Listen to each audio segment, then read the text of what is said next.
Spędzając urlop w Indonezji, na niewielkiej wyspie Penida, codziennie przechodziłem przez malutką wioskę otoczoną dżunglą, fotografując powszechne tutaj ptaki, które azjatyckim zwyczajem umieszczono w niewielkich klatkach zawieszonych przed domami. Są one nie tylko ozdobą domów, ale również podnoszą status społeczny właściciela w lokalnej społeczności. Są one głównie przedstawicielami lokalnych gatunków ptaków ozdobnych i śpiewających.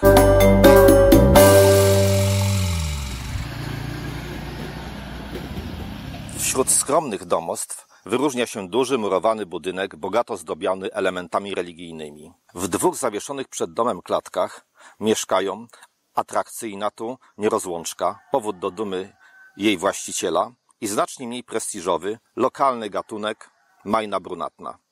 Bliski kuzyn popularnego w Polsce gwarka, znanego ze swoich niezwykłych zdolności naśladowczych.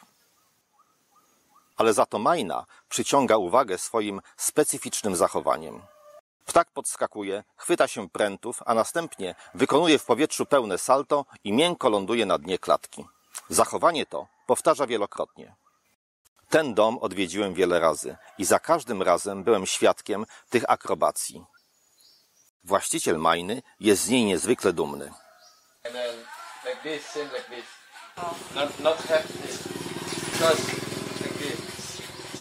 Majna robi to tak często, że sterówki jej ogona uległy całkowitemu zniszczeniu podczas ocierania o pręty klatki.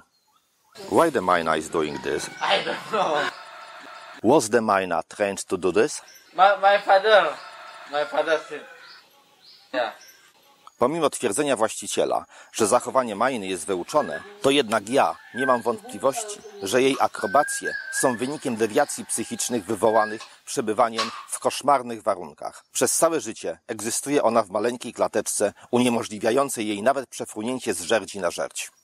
Niestety w wielu krajach taki właśnie sposób przetrzymywania ptaków jeszcze wciąż jest zakorzeniony w kulturze i obyczajowości. Ci ludzie są przekonani, że opiekują się ptakiem w możliwie najlepszy sposób. I gdyby powiedzieć im, że ptak cierpi, nie przyjęliby tego do wiadomości.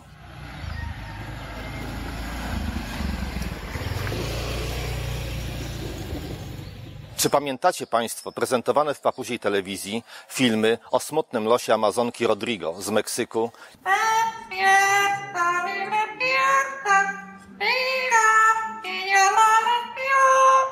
i Aleksandretty z Warkali w Indiach? If I find another one, I'm searching since 1 month. I don't get him. Maybe I can keep them separate. Two like this kind of.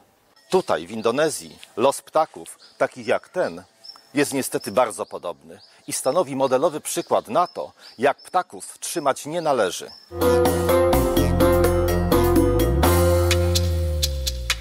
W Indonezji mamy do czynienia z jeszcze jednym aspektem związanym z przetrzymywaniem ptaków w klatkach. Prawie wszystkie one zostały wyłapane w tutejszych lasach. Hodowla praktycznie nie istnieje.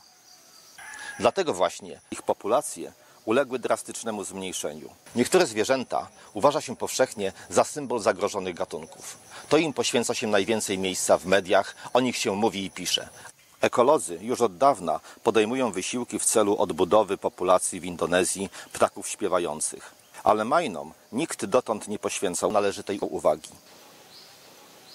Jest wiele gatunków zwierząt, którym dotychczas nie poświęcano uwagi. Po prostu uważano, że nic im się nie stanie, że jest ich dużo, że są powszechne w swoich środowiskach naturalnych. Tymczasem te inteligentne ptaki z rodziny szpakowatych stają się rzadkością, również w ogrodach zoologicznych, ponieważ ich hodowla poza środowiskiem naturalnym jest dużym wyzwaniem.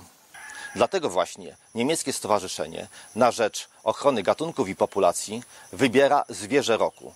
Jest to zwierzę, którym trzeba zająć się bliżej, któremu należy poświęcić więcej uwagi, nagłośnić jego sytuację w mediach. W roku 2020 zwierzęciem roku zostały wybrane Majny. I jest to ogromna szansa dla tych właśnie pięknych ptaków na odmianę ich losu. Aby w swoim środowisku naturalnym, takim właśnie jak tutaj wokoło mnie, mogły one nadal występować i cieszyć nasze oczy swoim pięknym widokiem.